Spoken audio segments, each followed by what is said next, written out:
Well, good afternoon to you. 3:06 now, News Talk 105.9 WMAL, where we're making sense of the news. Coming up this hour, Chris Bedford is here. We'll talk to him about what this supposed firing at Harvard really means. It's an important conversation. Chris is so good at digging into these things. He'll tell us at 3:30. 4 o'clock, Christian Toto is here. We'll talk Hollywood with him as they become worse and worse and worse. They're doing their solid best to make sure Star Wars gets destroyed, the whole Star Wars franchise. We'll tell you about the update there. Hans von Spakovsky is here at 4:30. We talked to him about our elections. What do they look like? What's the election integrity effort that's underway right now? And will it be ready in time for the big one in November? And then Mary Rook is here at 5 o'clock as we get into more left-wing nonsense with her. We'll also talk to you at 888-630-9625, 888-630-WMAL. Boy, the left is reeling today. They are furious. They are hopping mad. If they could hop, they would be hopping. They are so upset that Claudine Gay is no longer the president of Harvard, despite the fact that she's making $1 million a year anyway to do even less work now. Remember, she was a professor and the president at the same time. In the military, they call that being dual-hatted. Well, she lost a hat. It's gone. But she still got one hat, and it says Harvard on it. And she gets paid over $900,000 a year to do less work now, as a professor who is surely misleading her students. And to the extent that she's teaching them anything, it's something someone else came up with, I would guess. I would venture to guess, based on her so-called academic record. The story this week, if you've missed it, is that Claudine Gay, the woman who abides students screaming about how they want Jewish genocide on campus, and who stole so much of the work that she passed off on as her own during her academic career, she resigned yesterday, probably forced to, as the president of Harvard, but she's not going anywhere. As I pointed out to you yesterday, and I'll reiterate today with some more emphasis, she's not going anywhere. What a cushy landing for her. $1 million a year? She doesn't go anywhere. She's in the same spot. This is what you consider, and this is why the left's going crazy today. They're going nuts. Yesterday, I saw lefties saying, the right is dancing on her grave. They use that phrase, for real, unironically. And I'm sitting there going, get me that grave. That's the grave I want. $1 million a year to do less work? Actually, I don't want that because life is not fulfilling that way. But the concept that that's some sort of death sentence, how absurd. How absurd. But this is the left, boy. They don't think that they deserve any consequences at all, do they? And nothing makes them angrier than being subjected to consequences. In fact, if Harvard instead had kept her in the role, she's president, but it issued some sort of, censure. Oh, Harvard Corporation censures the president. The left would still be going nuts. They'd be upset that there was any consequence whatsoever because this lady should be able to get away with it. She's a Democrat. Everybody agrees on that front. You know it. I know it. The press knows it.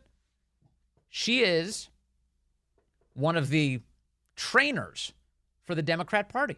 She trains the ruling class. They churn them out. They put them out in the world, and they take over everything, and they make it a lot worse.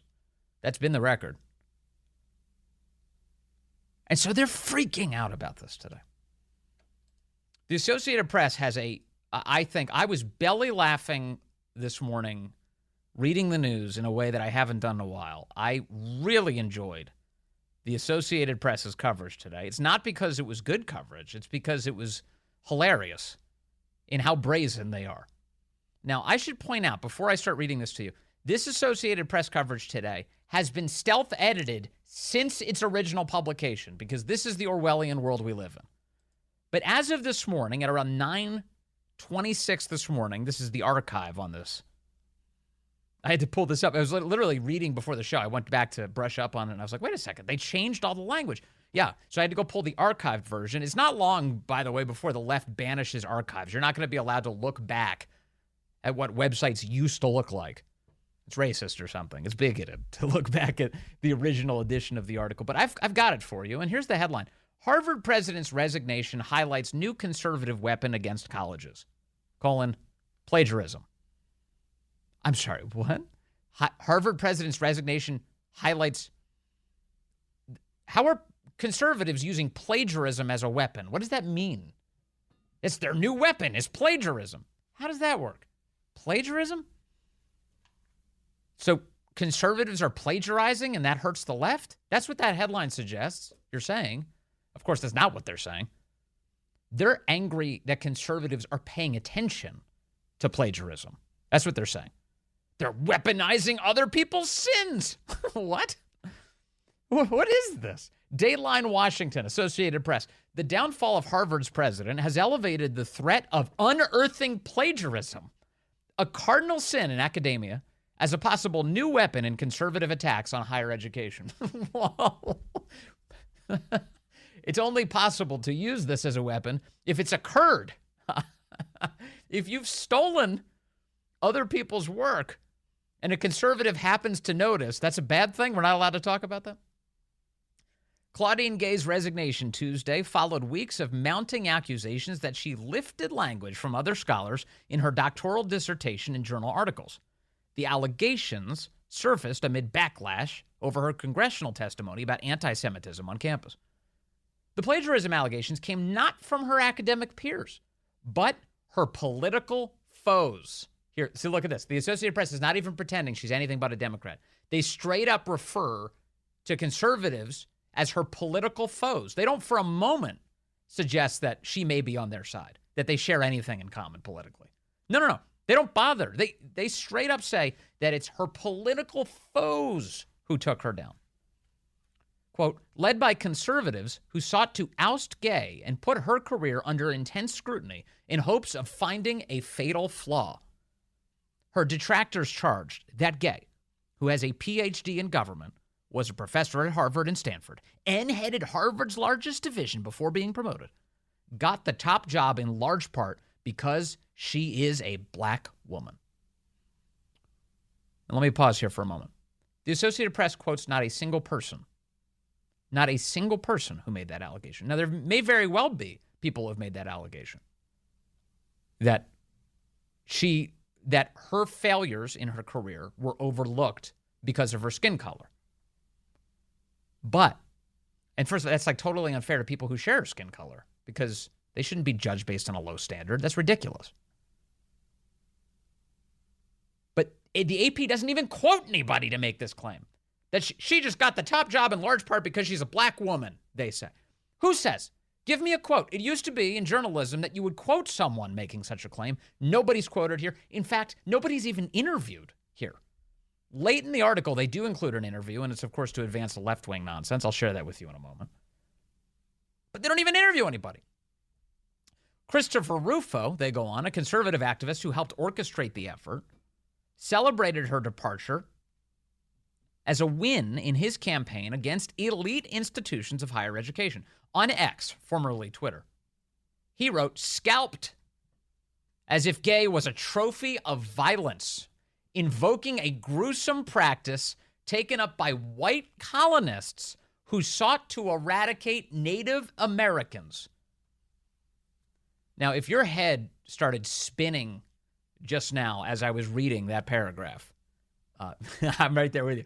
I swear to you, this is one of the paragraphs I started belly laughing on. I was like, the left, the nice thing about having these people as enemies, because that's what they are. If you're going to do this, you're not going to represent the truth at all. You're just going to intentionally mislead people in pursuit of a political agenda that's actually harmful to the country. You're the enemy. So when Trump says that they're being the enemy of the American people, that is exactly what they are right here. And so if you're going to have enemies, they may as well be hilarious. They may as well be ridiculous. They're the perfect kind. He wrote, scalped, as if Gay was a trophy of violence. What are you talking? First of all, the analogy for getting a scalp in any sort of competition is that you achieved a victory over your opponent. It's been used in sports. It's been used in politics. It's been used in every imaginable conversation. Scalping, of course, is a barbaric act wherein you had predominantly Indians, Native Americans, cutting off the top layer of skin of a human being's head and taking it as a trophy and to have some sort of impact on the afterlife. That's the history of scalping in North America. And yet, did you hear how the end of this paragraph went? As if Gay was a trophy of violence, comma, invoking a gruesome practice taken up by white colonists who sought to eradicate Native Americans.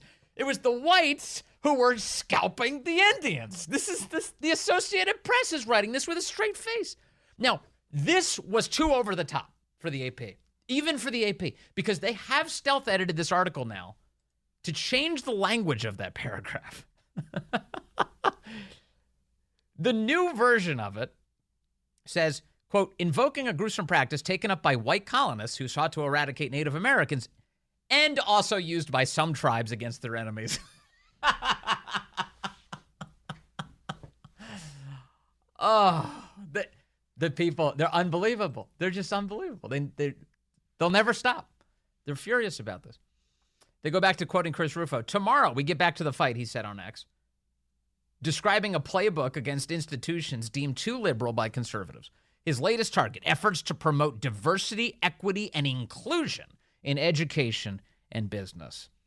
This is cute. This is the way the press refers to these things flatly as so-called diversity, equity, and inclusion, something that notionally nobody's against. Like on its face, then nobody would be against. Oh, for diversity, yes. Inclusiveness, yes. Equity, treat everybody equally. None of those words mean what their common English understanding is. None of them. What they mean is racial prejudice and tearing down. That's what they mean. And so the AP, tries to represent it to their audience. Like, how could he be against this stuff? Because he's a normal, decent person who's against bigotry. And you're for that. You're for that. They go on to quote him still. And this is just stuff that he's posted. They haven't interviewed him now. They're just quoting his social media. Quote, we must not stop until we have abolished DEI ideology from every institution in America, he said. In another post, he announced a new plagiarism hunting fund, vowing to expose the rot in the Ivy League and restore truth rather than racialist ideology as the highest principle in academic life. Well, good for him. Good for him. They should do that. It's funny. I'm seeing all these people online, lefties, who are saying, well, if you're going to do this to a black woman, what if we did it to white men in higher education? Every conservative I know has been tweeting, your terms are acceptable. Like, please do. Please do it to all of these goons.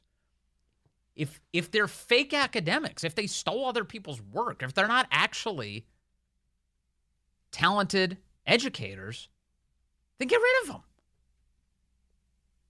They're not improving the country. They're dragging it down.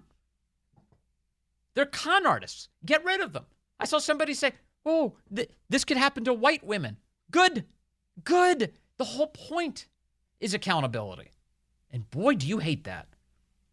It's so funny. The left, when they have the power over everyone's lives and they ruin someone's life, and then a conservative will come along, and typically it's always to pursue their political agenda. But the idea that there's merit behind it, the right has referred to it as cancel culture, right? Where the left destroys someone's life because they're a political opponent, fundamentally, and not on the merits. And so the right says this is cancel culture. That was the phrase. And so what would the left say in response when they finally found their footing on the question? They would be like, no. It's consequence culture. Remember that? It was like, it's cancel culture. No, it's consequence culture, they would say. You did the crime, so now do the time. That's what they would allege. And of course, it would be almost always unfair and not true, and there's no meaningful crime committed, and there's no grace demonstrated. This woman's entire academic history involves stealing other people's work, and some people on the right noticed, and now they're saying, oh, you only target her because she's black, blah, blah, blah, and they're just like going absolutely crazy. Now, I'm sorry, this is what we call consequence culture. These are the consequences of her actions. They got to her pretty late, and they're not that meaningful. Remember, she's still making $1 million a year. She's still at Harvard. She's still a professor, and she's now doing less work. So yes, to the extent that there are consequences, the distinction of being the president of Harvard is now gone. But boy, come on. That's like, this is ridiculous. Like, it's not like, she's begging outside of a community college now or something. That's not what's happening here. She's not lining up for Jill Biden's job. It's wild what we're seeing. And it's all over the place. It's not just in the Associated Press in this ridiculous laugh out loud story. It's like, all of their favorite networks, CNN, MSNBC. Here's Joy Reid on MSNBC last night. I do want to just pivot to another thing, because there's another thing happening, Jelani. There is this sort of open war on Black progress, Black history. Claudine Gay. This is false. It was Liz McGill, the white woman who ran the University of Pennsylvania. She got fired over a month earlier because nobody had any hang-ups about her skin color. President of Harvard University, at least up until she resigned, is now the latest casualty of that. Christopher Rufo, who is out there touting and, high-fiving and claiming the scalp of Claudine Gay, telegraphed that this was what they were going to do. They're so angry that Babe Ruth pointed at the stands before he launched the home run. We're going to associate these DEI professors of colleges with BLM and decolonization and Hamas in the public mind. And Wait, I'm sorry, are those bad things now? Rid of them. He's now claiming victory. He telegraphed that this was the campaign. Why are these elite colleges capitulating to it and essentially making it so uncomfortable for these women leaders that they have to step down to be replaced by white men? Because that is the goal of Christopher Rufo and his gang. This is what the delusional world that these people operate in. The hateful one. The hateful one. Truly bigoted. Joy Reid, man, what a racist she is. And she's on television being a racist all the time. And she only filters all of this through the lens of power. How can I get more power? How can my side get more power? How can I turn this event into a power event for me? It's like, what if you just admit that this lady shouldn't have stole that stuff? From Black scholars, for instance. In fact, let's take Lucy in Arlington on line 4. Lucy, good afternoon to you. You're on the Vince Coglianese Show.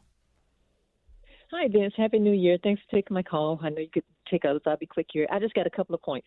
One, Dr. Swain needs to go ahead and sue this woman. I heard her on your previous show before the holiday saying that she didn't know what she was going to do. She needs to do it, if for no other reason than for the record. It needs to be a record because, like you said, they are undoing history. They're trying to rewrite history. The second thing is the donors need to keep their money in their pocket. Don't do anything because all Harvard did was move this woman from one chair to another. They didn't get rid of her. The idea of anti-Semitic ideas and thoughts are still there in her head, and she's going to influence others, the staff and students for it. Plus, she got rid of students. She suspended them for doing the same doggone thing that she's not going to collect $1 million for. This is so ridiculous. And this race card thing, I'm so sick and tired of the race card.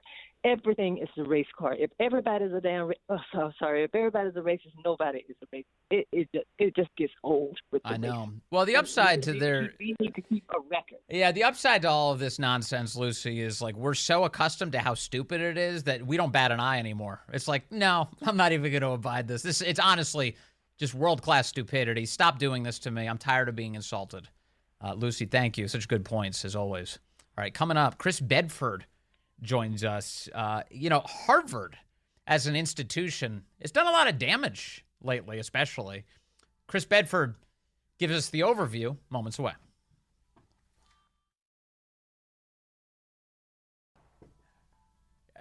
Hey there, good afternoon to you. 3:35 now, News Talk 105.9 WMAL, where we're making sense of the news. Coming up at the top of the hour, Christian Toto joins us. He's an expert on all things Hollywood. He'll take a close look at all the ways that these big movie companies are destroying themselves. A lot of self-immolation going on. Hans von Spakovsky is here at 4:30 with an overview of just how ready we are for this election coming up in November. I can't believe we're in 2024. And Mary Rook is here at 5 o'clock from the Daily Caller. We chat with her about the left's transgender hysteria. You see, they're all upset about Dave Chappelle's latest comedy special. Again, he can't stop. He knows how angry they get, so he always has to work a couple of those jokes in just to tick them off for the chuckles. You can join us today at 888-630-9625, 888-630-WMAL. We've got a lot of updates coming for you on a bunch of stories. Among them, my suspicion that Joe Biden is about to give yet another speech about how his Republican opponents are extremists. And I'll get into the details of kind of what's going on at the White House right now. Additionally, Republican congressmen on the border today, they went en masse to the border to emphasize the fact that it is wide open. Updates from that coming as well. But in the meantime, I want to talk a little bit more about Harvard with you, because it's, as an institution, one is kind of representative of all of these elite colleges that churn out what we refer to as our ruling class, whether you like it or not. But also, we've got a lot of problems as a result of especially recent Harvard grads. I was looking at Massachusetts. I mentioned yesterday that both the governor of Massachusetts and the mayor of Boston, Harvard grads. And Massachusetts is one of the number one states in the country to flee right now, according to moving companies. And Boston, man, that mayor, she's destroying the city, and she's throwing Christmas parties for anybody but white people. She thought that she'd be able to get away with that. That'd be fine. Just no whites allowed Christmas parties. Oh, my goodness. For more on this, we bring in Chris Bedford. He's an expert on Boston, Massachusetts, Harvard, and so many other things. He's the executive editor of the Common Sense Society magazine, and he joins us now. Hello, Chris. Hey, Vince. I don't know how much time I spent in Harvard, but I know I drank quite a few beers on and near the campus when I was in high school. Generally problematic behavior. What did you learn from Harvard during those formative moments? I learned that they had some good concerts in and around the area. But you're right. Harvard is a place that has enjoyed really just incredible esteem from the American people for centuries. It's the oldest college in the United States, founded well before the founding of the United States, and it had an illustrious future ahead of it at that time of kind of training up the American leaders, the leadership class. But that reputation's long been overdue for reevaluation. And I've actually really enjoyed, even though they've been rather ugly spectacles, the last few months of the American people and the donors and even the graduates of Harvard who may have had rose-colored blinders on or crimson-colored in this case, to look back and say, holy smokes, where did all this hatred come from? Where is this, like, it might be normal to see pro-Palestinian activism on college campus, but where do we get pro-Hamas? Yes. That seems like a stretch. Or to look at the president of Harvard, Miss Gay, out there publicly defending this stuff, and then having it turn out that she's got a rather shoddy academic record herself, calling everyone racist, refusing to take credit for these things. They got to look at that and say, well, there's a real problem here. And when you look at Claudine Gay and you look at her tenure at Harvard, well, she's the shortest ruling president of the university in its entire history. It's a very long history. So you can't even really blame her. She's much more a product of a rot that's at that university, and one that I really hope people continue to pay attention to when these first rounds of headlines fade. You talk about the history of Harvard. Correct me if I'm wrong, but didn't Harvard start as a seminary school? They trained clergy, and in some sense, they're training a new type of clergy these days, aren't they? Yes, it did start as a Protestant seminary school. I actually learned that from my grandfather, who was a working-class guy in Cambridge. They used to pray for their Catholic classmates who'd gone to battle Protestant Harvard. But I bet those guys had a pretty lucrative future ahead of them. Yes. Yeah, they do train a new class, and the same people who are up there right now, these radical professors, these people who have shoddy academic records, like the president herself, these people who cover up, they're the ones who decide who the next round of elites are. They're the ones who are filling these Harvard graduates right now with hate. And it's not just like there's a bunch of Hamas operatives sneaking around Harvard University saying you must fight Jewish people. It actually comes from the diversity, equity, inclusion, and the identity politics stuff that the Israeli conflict just fits too neatly into in these minds. They've laid a groundwork where they say that this is a philosophical way of looking at the world, the oppressor versus oppressed. This is the correct way to view history. Yes. And the Israeli conflict has happened to be a casualty of that, something that really just fit into it. And I actually liked Bill Ackerman's tweets on this today. He's a major donor to Harvard, a billionaire, an alumni, saying, hey, this is a lot bigger than simple anti-Semitism. Anti-Semitism is just another one of the symptoms of the things that this major American accreditor is teaching to the next generation of rulers. Well, this type of thinking is why the left is outraged today, and that includes Claudine Gay, about the circumstances of her resignation. We'll get to the fact that this is merely shuffling the deck chairs in a moment, and she's not actually facing meaningful consequences here. But the fact that she's facing any consequences at all is really upsetting to the left. They seem to think, or they definitely think, that you can commit any sin you like if you're on the side of justice. If you're on the right side, there really is no wrong way to act, including stealing other people's work. Yeah, that's absolutely true. They've said that this is just a weapon. It doesn't actually count, that as opposed to being done by her academic colleague, since it was done by a colleague who she disrespects, Christopher Rufo, that it shouldn't even be submitted for consideration. They've even said that the term scalping, which some people have said they've claimed to scalp, is actually a racist term because it was something that white people used to cleanse American Indians, which is just absolutely historically inaccurate. It's no backing at all, but they don't mind that. And when in her own resignation letter, she blamed racism. She never even took credit for one of her mistakes. And it isn't just about skin color, like you said. It's a lot of this is about politics, because she personally, in her position before she was president, went after a young and rising, brilliant black economist who was at Harvard, the second youngest professor to ever be tenured at that university. And the reason why she went after him is almost certainly because of he had pushed back against the groupthink. He had published studies that said, hey, there's not really a lot of data to back up systemic racism in regards to police shootings. So even if you look the right way, if you think the wrong way, well, then you're in trouble with this group. Yes, absolutely, and they're ruthless. There's no grace given at that point whatsoever if you're on the wrong side. And another piece on the idea that this is racism. Liz McGill was the president of the University of Pennsylvania. She was fired well over a month ago. Everyone's calling these resignations, but I think it's safe to say she was fired. She was canned over a month ago from the University of Pennsylvania. She gave the same answers to that congressional hearing to Elise Stefanik before Claudine Gay gave those answers. In other words, Claudine Gay copied yet another colleague in the academic world when she was testifying before Congress, but she wasn't canned until a month later. And so it's like ridiculous that you get Ibram X. Kendi and Nicole Hannah-Jones out there saying they only do this to black people. What are you talking about? You have to ignore Liz McGill's existence entirely.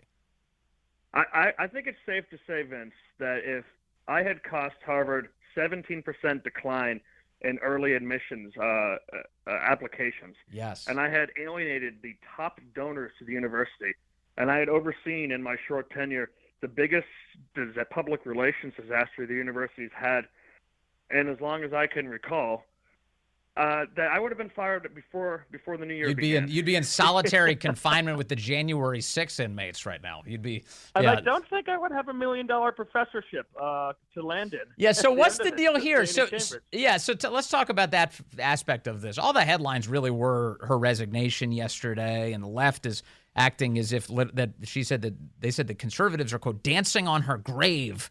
What kind of grave is she settling into?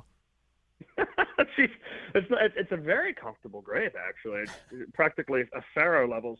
She's staying on as a member of the faculty at Harvard University, which, by the way, is a fairly prestigious gig, especially in Cambridge.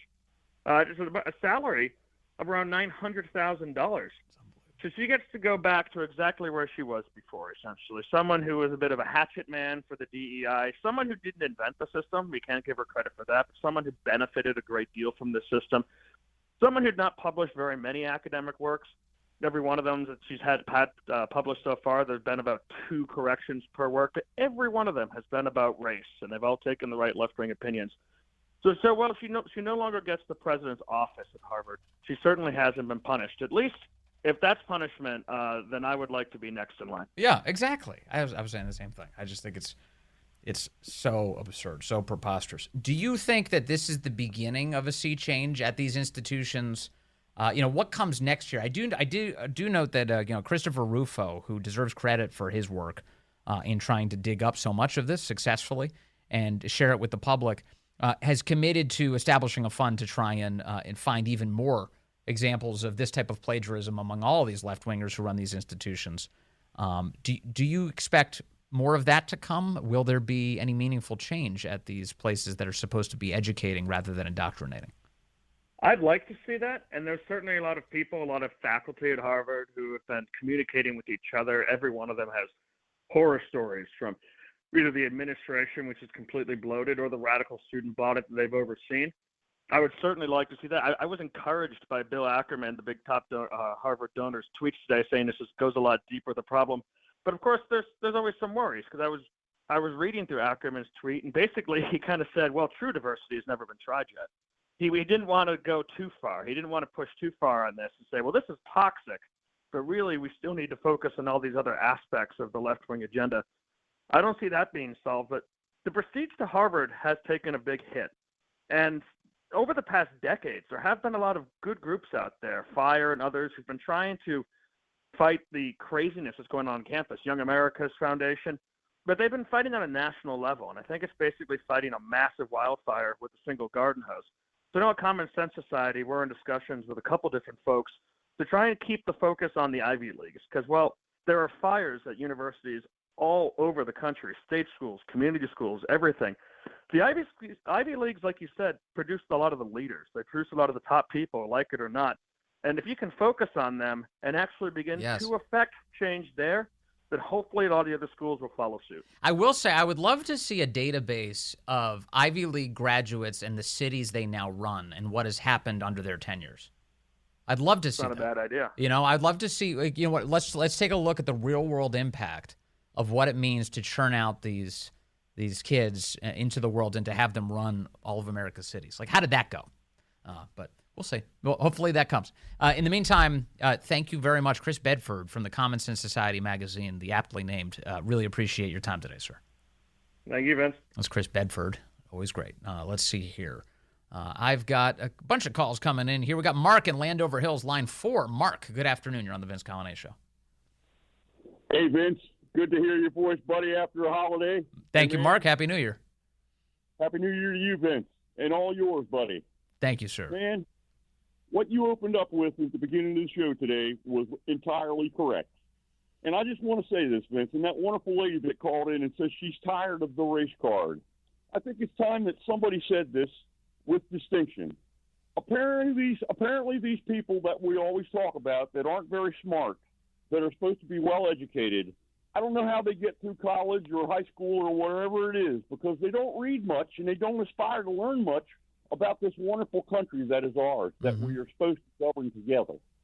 Because, Vince, if they think that all white people are racist, then they don't know anything that happened 165 years ago in Boston or anywhere around there, since we're talking about Boston today, and what occurred up there with the United States Army and a black guy that they tried to liberate and take him back south to be a slave.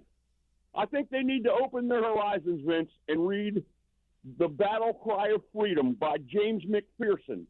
And there's a bunch of other books on it, too. And I can assure you that they are wrong, and they don't know what they're talking about. And, man, the depth of their knowledge, if you threw a rock in that pool, I don't think the ripples would reach the edge, Vince, because you're 100% right. It's just, they're silly. They're silly. They have to have everything away like little kids. They're silly people. And it's not because what they're doing is they're wearing phrases like higher education as it's just a veneer. It's not. It's all just fundamentally it's activism, right? It's the kind of thing that like a corporate spin shop would come up with in order to survive some sort of publicity crisis. You know, everything is channeled through the lens of how can we help? How can this help us in our political agenda? Rather than, you know, what's the truth? You know, if you were making an honest assessment of is race a factor in the scrutiny that these people are receiving, why wouldn't you bring up what happened to Liz McGill at the University of Pennsylvania? She was ushered out. It would be the most obvious thing in the world. Yet they're ignoring it on purpose. It's all a power play. It's not actually fundamentally about education. It's not about wisdom. It's not about knowledge. It's not about advancing human society. It's about advancing a political agenda, which it turns out hurts humanity, Mark. And we've seen it happen over and over throughout history. And you're totally right about the condemnation of American history, including all of the very good things about it. I appreciate the call. Vince. Hey, Vince, thank you very much, and have a nice day, buddy. I'll call you again. Thanks, Mark. I hope you do. Let me take Donna in Frederick. Happy New Year to her on line 2. Donna, good afternoon. Hello, Happy New Year. I think by this time next year, the country will be in a very different place. And I say that just by, I guess in a strange sort of way, looking at things from the common sense perspective. People are sick of being called racist. People are sick of all the abuse that the left has given to the everyday American who works hard to make a living and provide for their family and send their kids to these now poison ivy schools that have corrupted so many people and ruined all that is near and dear to us. And I think by this time next year, enough people, though we may have a very hard road ahead of us, especially with the election around the bend, I think it's going to get rough, but ultimately the American spirit will prevail. I truly believe that. And, always God first, family second, and our country will follow suit. We'll be fine. We just have to work together and work hard. Yeah, no question. I appreciate the note of optimism, Donna. It charges me up, but you're right. It is certainly our prayers are going to be play an important role in that, and our effort to make it happen is going to be essential as well. Thank you, Donna. Really appreciate the call as always. My pleasure. A programming note for you. Some breaking news on the Vince Coglianese Show. Tomorrow on the program, we will be joined by Dr. Carol Swain, one of the victims of Claudine Gay. Claudine Gay stole from Dr. Swain, who is herself a black woman, who actually did the work. She'll be joining us tomorrow to give her reaction to the news this week. Coming up in the next hour, Christian Toto is here. We talk about Hollywood's obvious collapse, and Hans von Spakovsky will give us a preview of how ready we are to administer elections in 2024. It's all ahead.